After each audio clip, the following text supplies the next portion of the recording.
Now, from the Signature Bank Studios.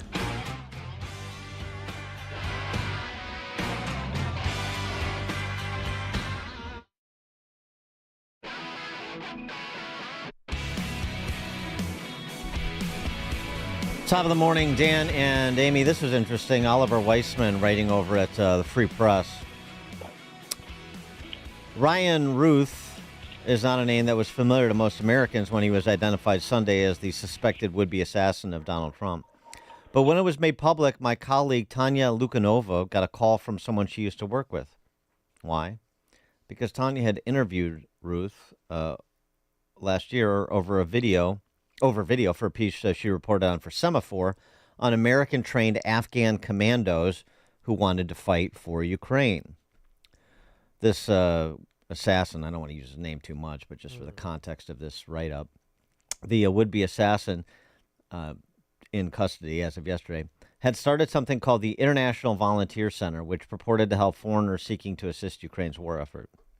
He spoke to Weissman's colleague, Tanya Lukanova, about his frustration with Kyiv over how it handled foreign fighters. Quoting him, Ukraine is very often hard to work with. Many foreign soldiers leave after a week in Ukraine or must move from unit to unit to find a place they are respected and appreciated. Says Tanya of this guy, the would-be assassin. He was a zealous guy, an American who really wanted to volunteer to help Ukraine. You could tell right away that he's crazy. But I think people thought, who cares? He's supporting the right cause. Everyone knew him as a little zealous, a bit much, but nobody really cared about that too much because he was on the side of good. He was helping Ukraine. Back then, he was, quote, just a harmless loon who didn't do anything too crazy. Though, Weissman notes, not totally harmless. Records indicate a long list of run-ins with the law in North Carolina, including a 2002 conviction for possessing a fully automatic machine gun. Oh, really? But he didn't strike Tanya Lukanova, this journalist, as particularly dangerous. She said he reminded her of Brad Pitt in Burn After Reading, if I'm completely honest, which is, I mean, that's an interesting reference because it does definitely connotes sort of, you know, like, remember the Brad Pitt character? He's like this unstableness. No, he's this like bumbling, dim-witted personal trainer who tries to bribe a CIA analyst. Blackmail a CIA analyst, I mean. So, you don't see him as particularly threatening because he's not particularly competent, is the takeaway. Well, thankfully he wasn't particularly competent yesterday, but the question is how competent exactly is the Secret Service at present? Rick Bradshaw, who's the sheriff for West Palm, addressed the media yesterday in conjunction with the FBI to explain what had happened at Trump International. Here's what he said. All right, 1:30 this afternoon. Call came out, shots fired. That was called in by the Secret Service. Because we're in constant contact with them all the time, we were notified of that, and we had units here that immediately sealed off the area. Fortunately, we were able to locate a witness that came to us and said, hey, I saw the guy running out of the bushes. He jumped into a black Nissan, and I took a picture of the vehicle and the tag, which was great. So we had that information. Our real-time crime center put it out to the license plate readers. And we were able to get a hit on that vehicle on I-95 as it was headed into Martin County. We got a hold of Martin County Sheriff's Office, alerted them, and they spotted the vehicle and pulled it over and detained the guy. After that, we took the the witness that witnessed the incident, flew him up there, and he identified as the person that he saw running out of the bushes and jumped into the car. Now, in the bushes where this guy was is a AK-47 style rifle with a scope, 2 backpacks which were hung on the fence that had a ceramic tile in them, and a GoPro, which he was going to take pictures of. So those are being processed right now. The Secret Service agent that was on the course did a fantastic job. What they do is they have an agent that jumps one hole ahead of time to where the president was at.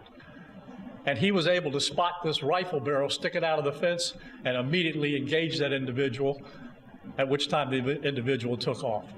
So that's what we know about the investigation. We have somebody in custody. Yeah, of course we know they've got somebody in custody now. For more on this, please be joined by Stephen Bucci. He served America for 3 decades as Army Special Forces officer and top Pentagon official. Now a visiting fellow in the Heritage Foundation's Allison Center for Foreign Policy Studies. Stephen, thanks for joining us. Appreciate it. It's always my pleasure to be on the show. Sorry we have to talk about another one of these kind of stories, but well, right, and like it's not going to stop. Well, that's therein lies the problem, is the belief that it's not going to stop. It doesn't speak too well of Secret Service or FBI for that matter. But just specifically in Secret Service, I mean, it's nice that they have some good forecaddies, but I'm a little more concerned about the lack of security planning and the lack of having a crack shot or two in the detail. We've got a lot of questions about what went down yesterday. Yeah, I do too.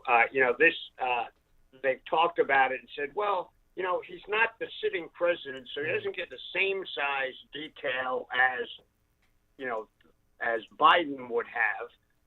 But they upped it from what it was. Well, okay, it must have really been terrible before. And as we know, as a result, we had the incident in Pennsylvania where the president was shot and bystanders were killed in a ridiculous scenario. Look, going one hole ahead of the president with one person to scan an entire golf hole, there's a lot of places to hide on your average golf hole. If the president's going to walk up the middle of the fairway out in the open. It's a miracle that this guy spotted that rifle muzzle sticking out of the bushes through the fence. That is just miraculous. Why weren't people walking the fence line? Mm-hmm. Right. Actually in the woods on the outside checking for that sort of stuff. Why wasn't the whole golf course, or at least 1 9 at a time, screened completely before the president was released to go out and play? This is clearly he doesn't have enough people on his detail because they're not doing good security techniques. I mean, kudos to the sheriff. The sheriff was being really kind, and basically what he was saying is, man, I mean, not to sound like I'm being jokey, but we dodged a bullet here. Thank God this guy was lucky enough to spot this fella. And I don't know, Aaron, he may have just pulled out his sidearm and fired at the guy. Fortunately, that was enough to make him run. But this is all pretty miraculous. And if I was a bad guy, I'd be looking at this going, man, these guys, this is like amateur hour. I think I can take this guy out. Well, but he was a bad shot. He didn't shoot good. him. He fired 3 times. According to the FBI, he fired 3 shots at him, and he didn't even hit him. Yeah, but I don't know how far away he was. Right. I don't know. Is he just shooting at the spot in the bushes where he saw the rifle? We don't know those details yet. Yeah, but I'm not going to question his marksmanship until I know what kind of shot he actually tried to take. No, right. It's one of the questions, because the point is that you were getting to.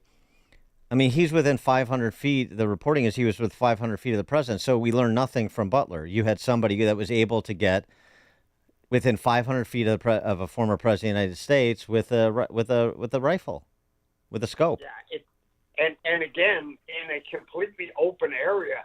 No offense, but walking down the middle of a golf course fairway, you're pretty wide open from 360 degrees for the most case. Maybe not the section where the tee box is, but from all of the fairway sides. And with an AK-47, you can shoot that 300-400 yards with even with open sights and not too much training. So this is really a scary thing. I mean, the Secret Service knew this damning report was coming from their own people. Why were they not already making changes in President Trump's detail and their methodologies? They got to get off the dime. They're too busy covering their asses. You know, where the reporting of senior Secret Service agents are going to, or personnel are going to retire in advance of this report that's forthcoming, and so on and so forth. So everybody's, running for the bushes, so to speak, to make sure that nobody's held particularly accountable.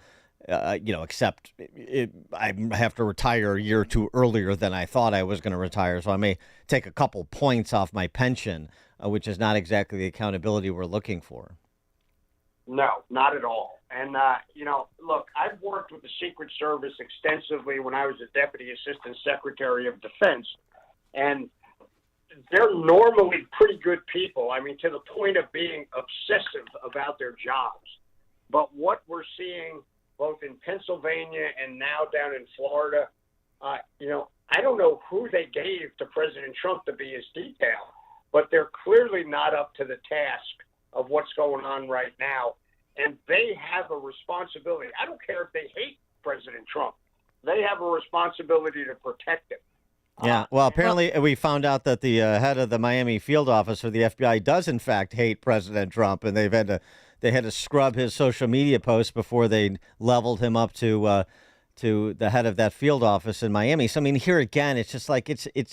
And I'm not saying it's this way, but you can understand, especially absent any sort of disclosures and reckoning, that these things have to feel like it's a fifth column action. I mean, you have to wrap your head around the idea that these agencies are that incompetent, and they have such blind hatred of Trump that even if it's not purposeful, they're taking their foot off the pedal because they don't care what happens to this guy. Yeah, and to be honest with you, I think we need to look higher. You know, the Secret Service works for the Department of Homeland Security, and that the leadership of the Department of Homeland Security has been getting a total pass on all these conversations, as if the Secret Service were a completely independent organization. They're not. They are part of a department, and that department, we know, has a tendency, their leadership, to lie through their teeth about what's going on in the real world, particularly when they talk about the border. But I think this investigation needs to go higher. Somebody's been given the Secret Service orders to slow roll the detail on President Trump. Hey, that's not a priority. That sort of thing that seems to be there. So I'm not even thinking this is just one, anti-Trump field agent or agent in charge. This has got to be a systemic issue. And Congress should dig in way deeper than they already have and get to the bottom of this. And you would hope there's some journalists out there, even ones who don't like Trump, who would say, wow, we've got to do our job. We've got to fix this problem. But it doesn't seem like it's coming. Well, do you think that the shooter knew that Trump would be golfing yesterday? Because according to Fox News, they said only a small circle of people knew that he was going to take the afternoon and go golfing. I don't know that yet. We've got to dig into it. He could have just been taking a chance and saying, well, there's normally nobody out there. He saw extra cars and he said, hey, Trump's there. It's a Sunday. He's likely to play golf. I know a good place I can hide and maybe get a shot at him. Something else, too, on this forthcoming report. Dick Blumenthal was on record saying, the American people are going to be shocked. But, from the previewing of the report that will be released with respect to July 13th, what strikes me, like most of these reports? All the report does is confirm what everybody paying attention already knows. And it's presented like, well, you might have thought this, but now here is the official record. And that's all well and good, but that's not surprising. That's not shocking.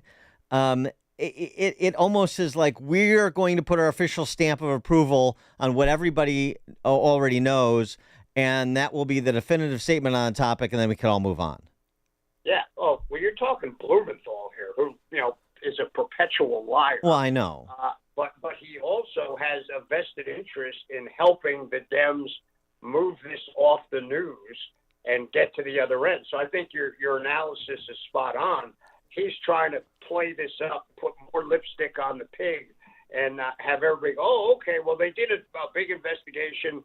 let's just move on. And I don't think we should, because we're clearly not at the bottom of the problems in the Secret Service right now.